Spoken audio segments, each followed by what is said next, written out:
Hello, everybody, and welcome to the Koning Leadership Podcast. This is episode number 3, and I'd like to welcome you to the podcast, to this episode. If you haven't had a chance, I recommend going back and just checking out the first 2 episodes. The first one is an introduction, and the second one was basically around my experience. A lot of that episode was based around my experience.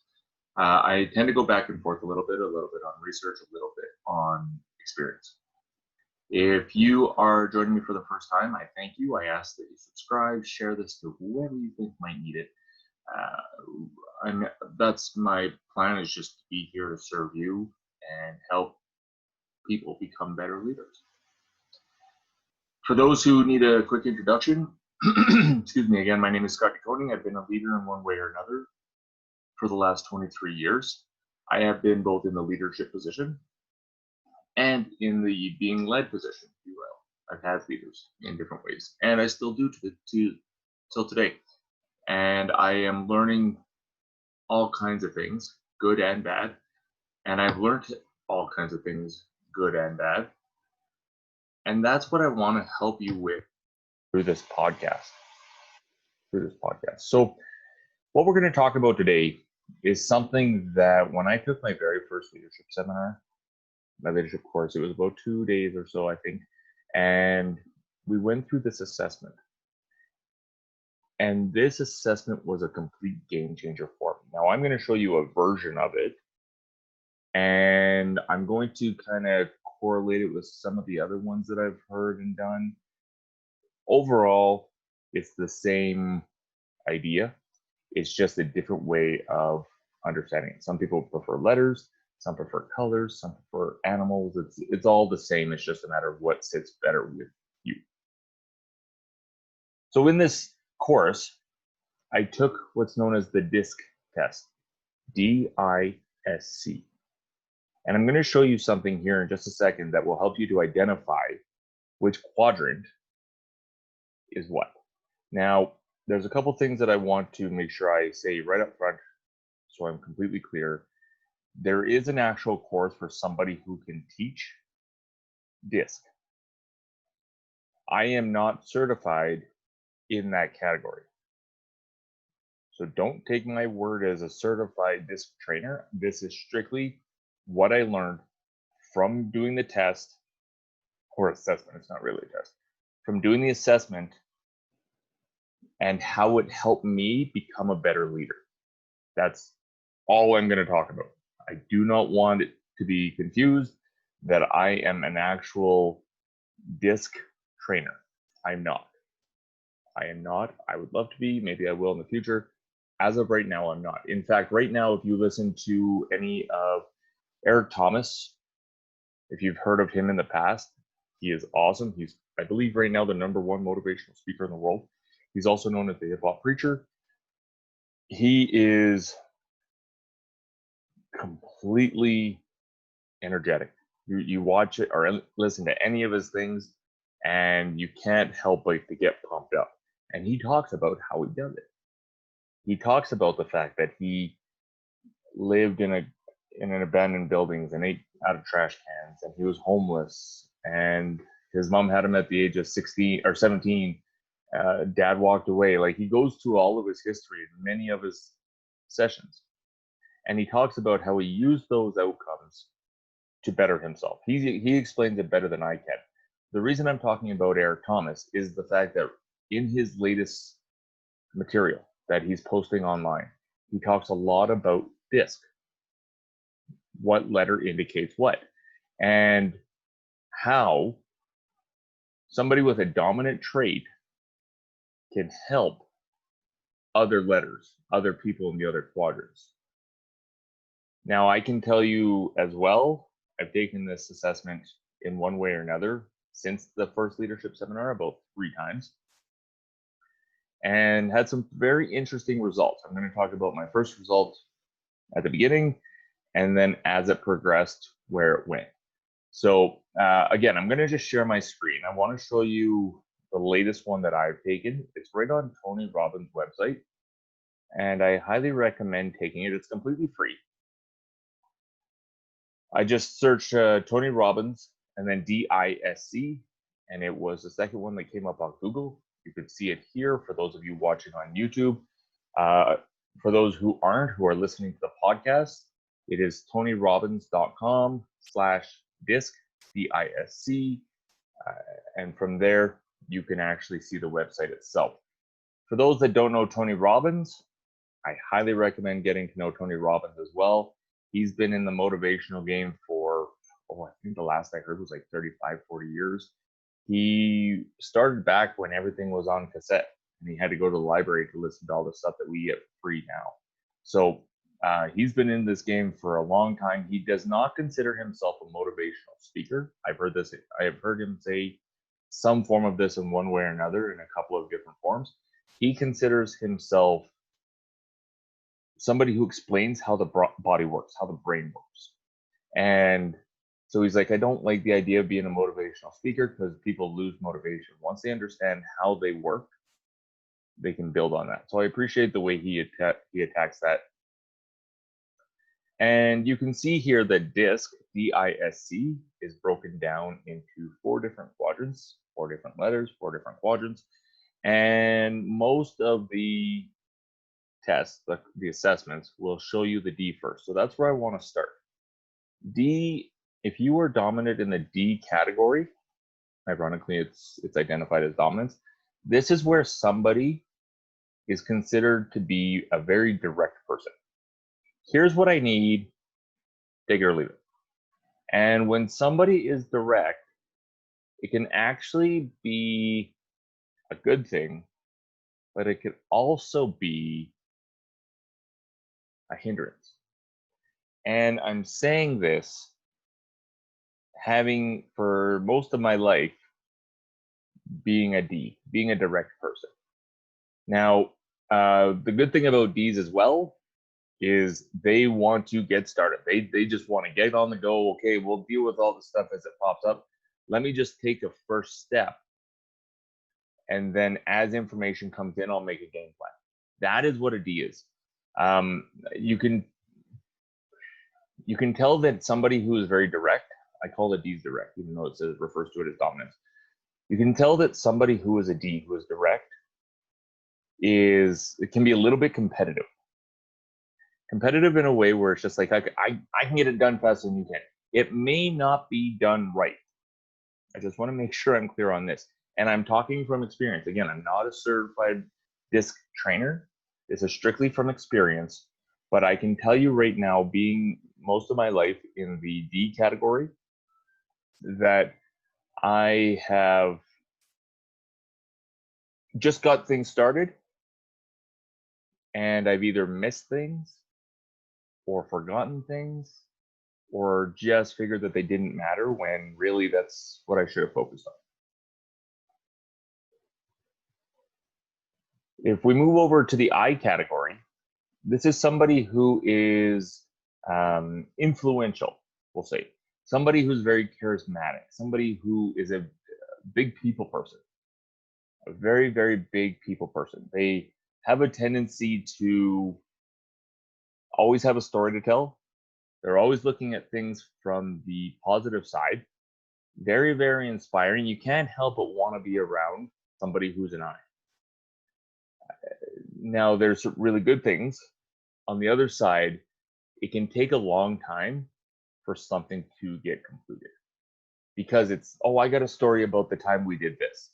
I apologize for the beeping in the background. That's the baby monitor. I'm recording this as my daughter sleeps.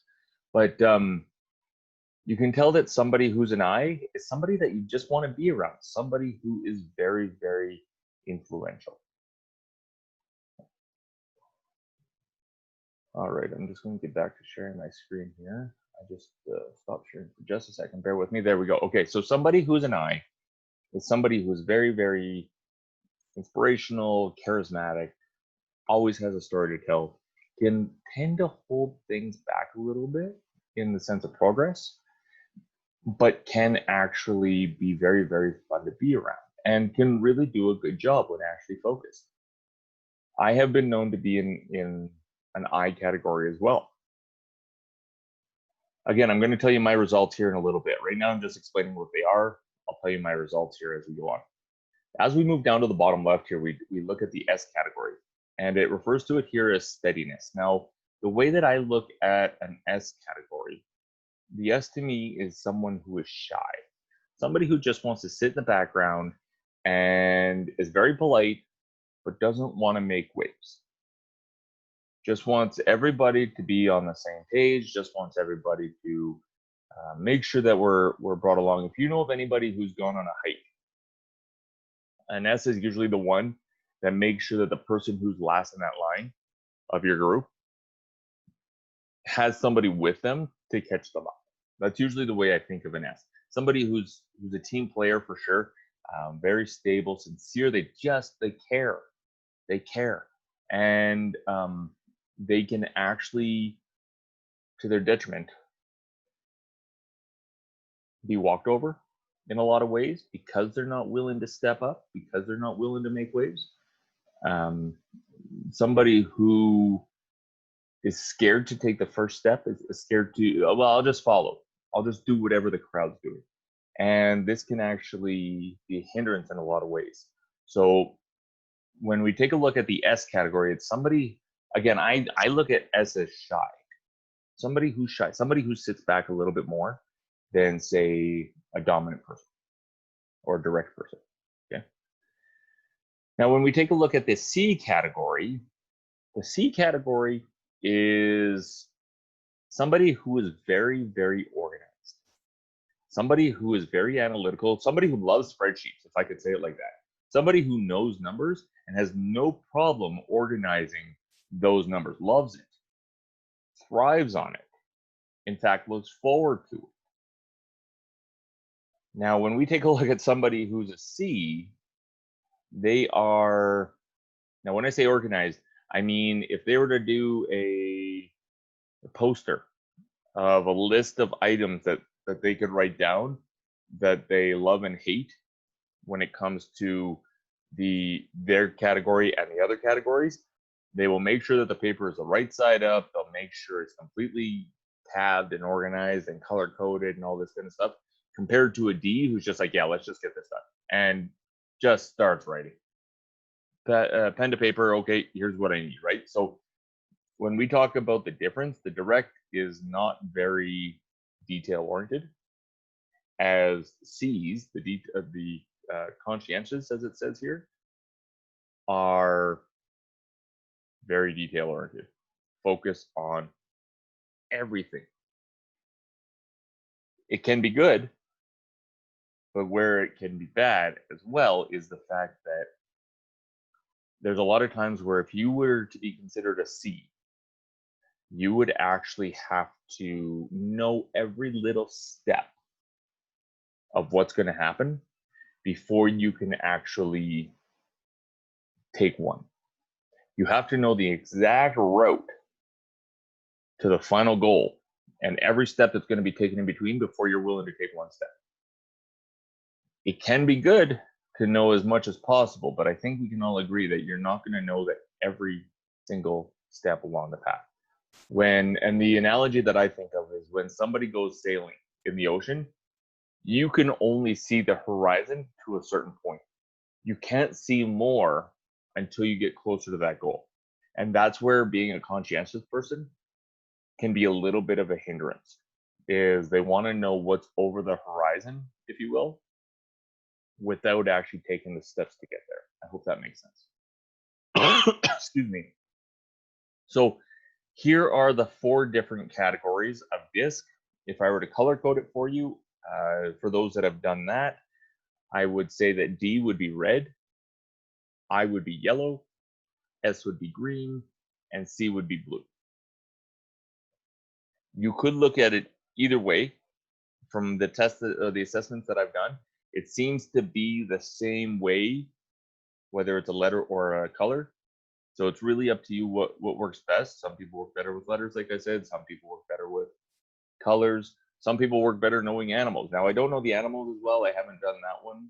I do know that the D, because that's what I was for a big part of my life, the D would be considered the lion kind of thing. So it just kind of gives you an idea of the different angles. The beautiful part about this, especially the one that I've brought you to here now, is it's completely 100% free. It shows you what your most dominant trait is and the one that tends to be the lowest. I want to make sure I mention too, because this is something that was really drilled into my head when the first time I took this, and the second time actually, is every single person, doesn't matter who you are, has all 4 of these traits. I'm going to say that again because that was hard for me to understand. Every single person in the world has every one of these 4 traits. The reason the assessment is taken is to figure out which one is the most dominant. Now, I've heard this question before as well, to say, well, what do we mean by dominant?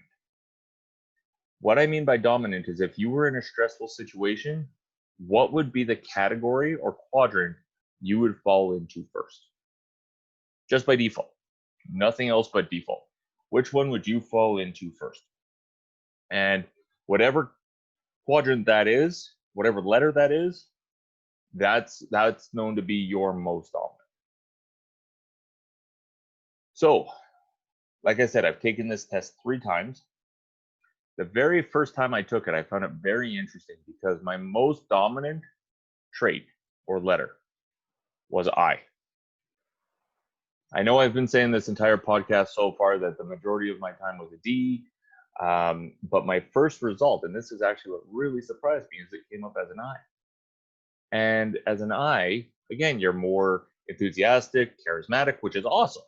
I like to think of myself as somebody who is charismatic, who is influential, hence why I started a podcast, hence why I want to get in front of leaders and help them to improve their game. So when I take a look at and see that I is my dominant category, my dominant quadrant, but like points below, I'm talking like 2 or 3 points underneath. My next dominant trait was D, hands down, no question about it. In fact, if you would have asked me before taking this test, just with the explanation that I've given up to this point, if you would have asked me, I would have said D was definitely my most dominant by far, hands down, no question.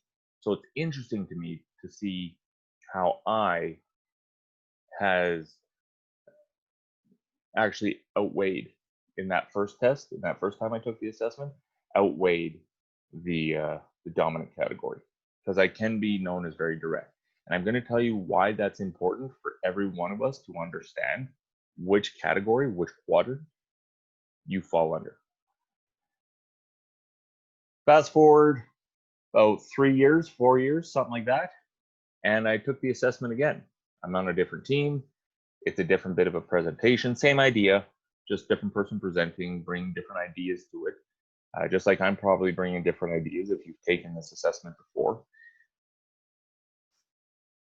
So she brought a different perspective, and we all took the assessment. And what I found really interesting, kind of knowing where I already was from the first assessment, knowing that I was my most dominant, then D, then S, and C was like way down. Like C is my lowest by far. For those of you that prefer colors, I am not a blue, if I can say that. Blue is like, if I get any points, which I do, it's like 2 or 3 compared to like 20 or 23. So it's definitely my lowest. I'm curious to hear what other people say when they identify theirs. I took the assessment again, jumping ahead 3 or 4 years later. And something very interesting came out of that result that I didn't even know was possible. I had a 3-way tie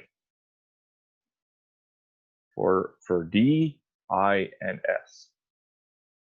I had a 3-way tie, which means that I actually tweaked the way that I look at things, the way that I operate, the way that I led.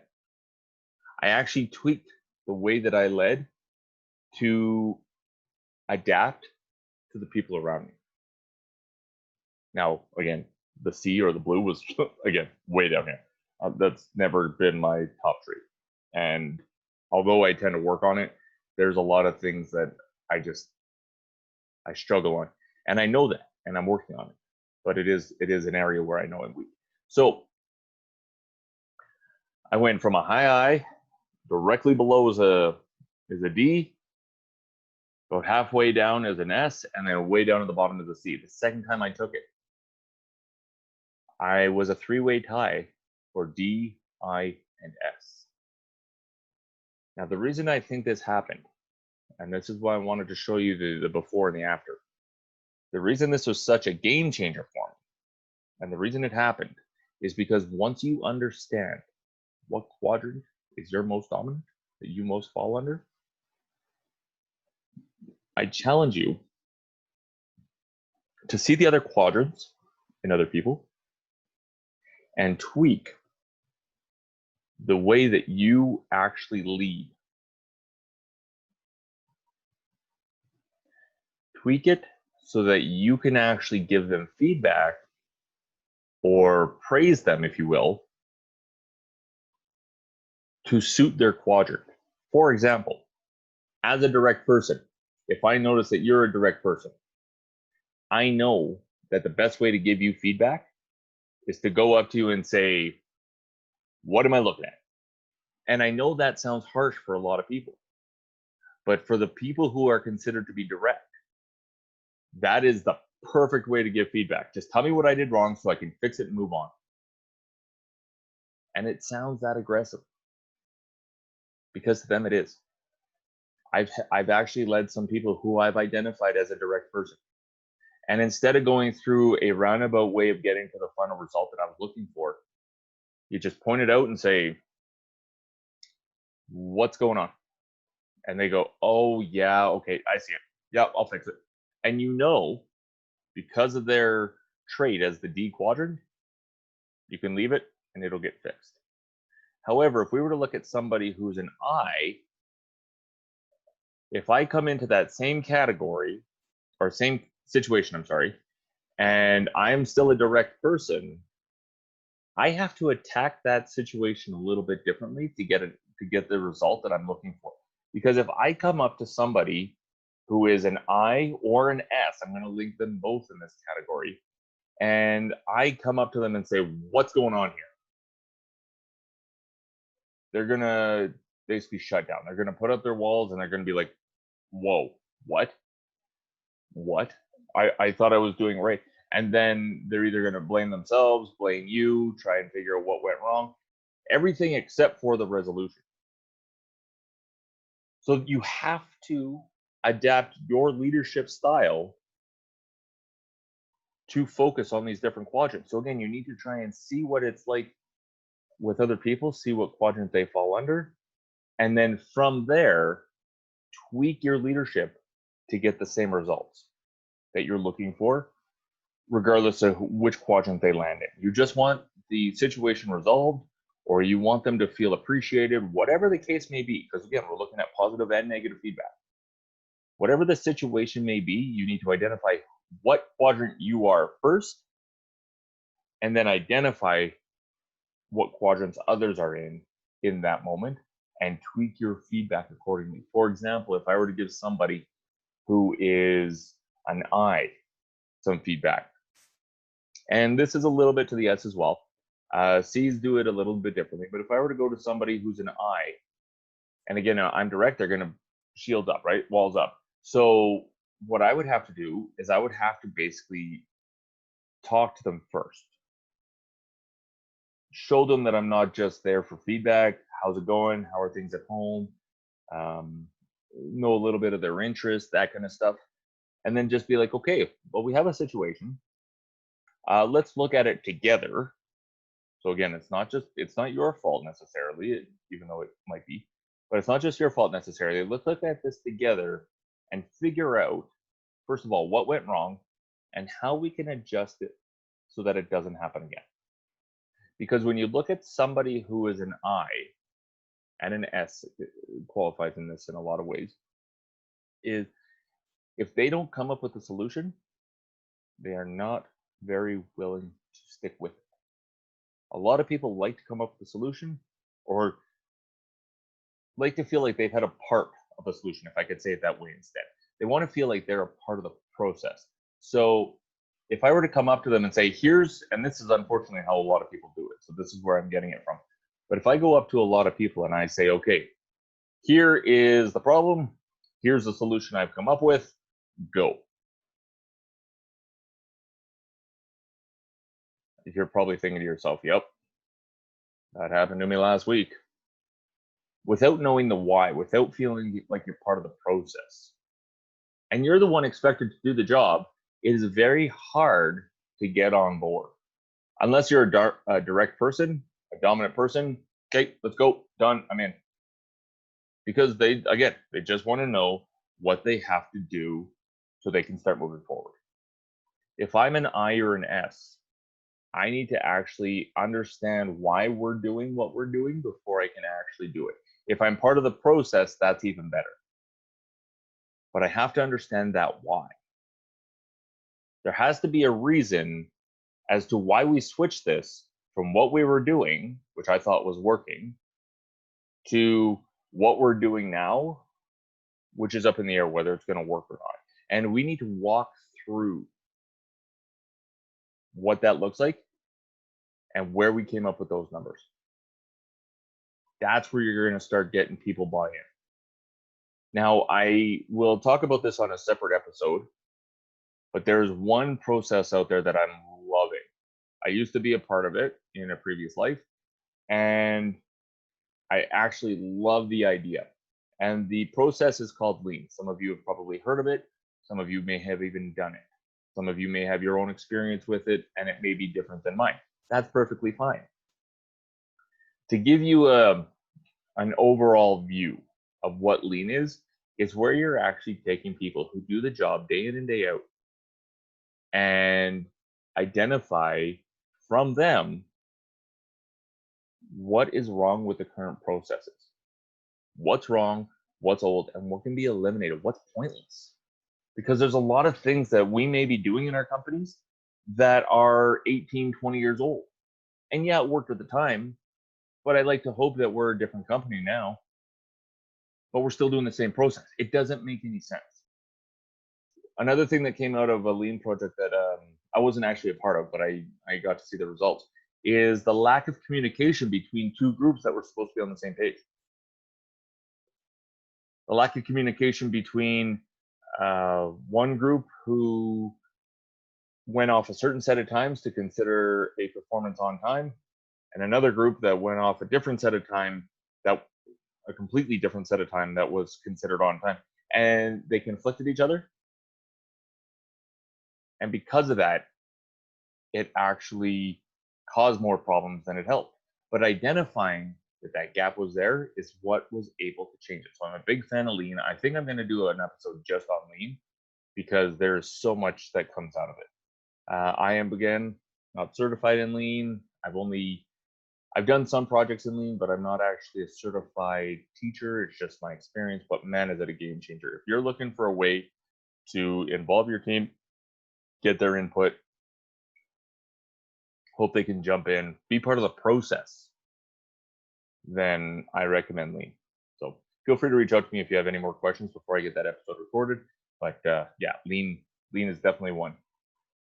So again, we want to identify, coming back to the DISC model here, we want to identify what letter is our quadrant, is our dominant quadrant, because again, we have all four in one way or another. We also want to identify what other people are, because that's going to tweak how we give them feedback.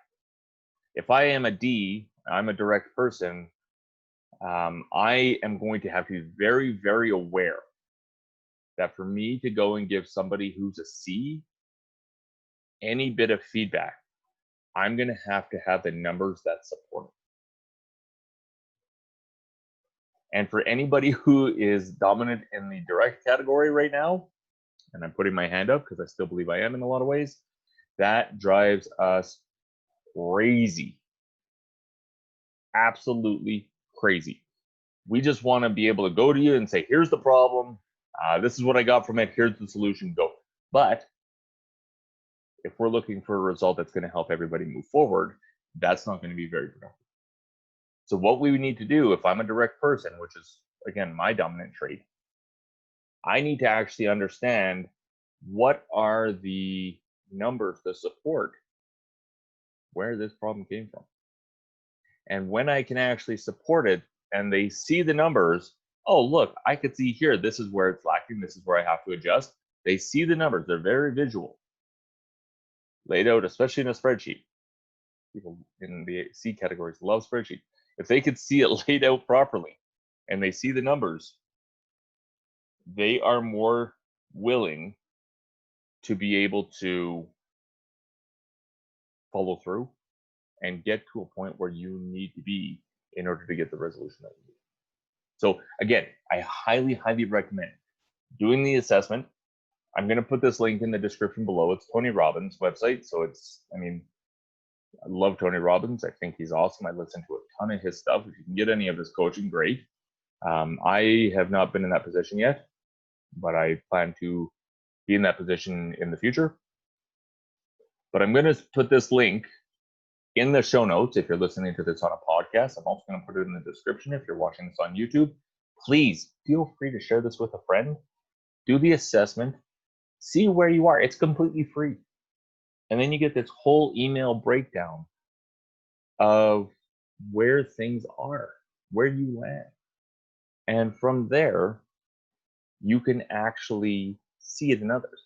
Now, in the last time I did this, and the one that I did was actually the Tony Robbins assessment that I just showed you, my red went all the way down, my yellow followed quite a bit, and my green was way up high. I was actually able to tweak it even further from being a completely direct person to somebody who is more of a people person, team leader, team player, sorry. Let me help you bring people along. And this is the source of where I think leadership needs to come from. Yes, there's initiatives that have to be rolled out. Yes, there's things that have to be established, processes. There's a way to share this information with your team that is going to help them get on board. And this was a big game changer for me when I first took this assessment, because I didn't even know it was a thing. And again, if you're going into this leadership thing and you don't even know what quadrant you fall under, sorry if I'm a little blunt when I say this, you don't know what you're stepping into, right? Because if I don't know what I am, how do I know the type of feedback that I can give somebody else, right? If I'm an I, if I'm a most dominant I, and knowing that a lot of what I do, I just get into different stories, but I'm trying to give somebody who's a D feedback, and they're just looking like to the point. Let's go. Just tell me what I need to do so I can get moving. If I drag that out, I'm going to lose them. Not only for the tasks that I need them to do, but mentally, they're done. It's get to the point. Here it is, done. And I have to be very aware if I'm an I. Let's just start by getting to the point. If they have further questions, we can get into more detail later. So again, take the test, put in the comments, send me an email. Let me know what is your dominant letter, and I'd be curious to have a conversation with you. Thank you very much for joining me on this journey. Again, episode number 3. I hope you're enjoying it. I'm going to start bringing on some guests soon. This is just kind of my overall take on leadership in general. I want to use this platform to help bring other ideas of leadership to you so that I can help you become a better leader. Bring on guests so that they can actually identify what helped them become the leader that I believe them to be, and their history, their path, because we all have a story to tell. And it's really cool when you can hear where the path starts and how they got to where they got to. So again, if you want to be on one of the episodes, if you want to be a guest, feel free to reach out to me. I am going to put the email address that I'm using in the show notes or in the description if you're on YouTube. And if you're on YouTube, give it a thumbs up, subscribe to my channel, turn on those notifications. I'm planning on recording one of these a week so that you can actually get the most value in the moment.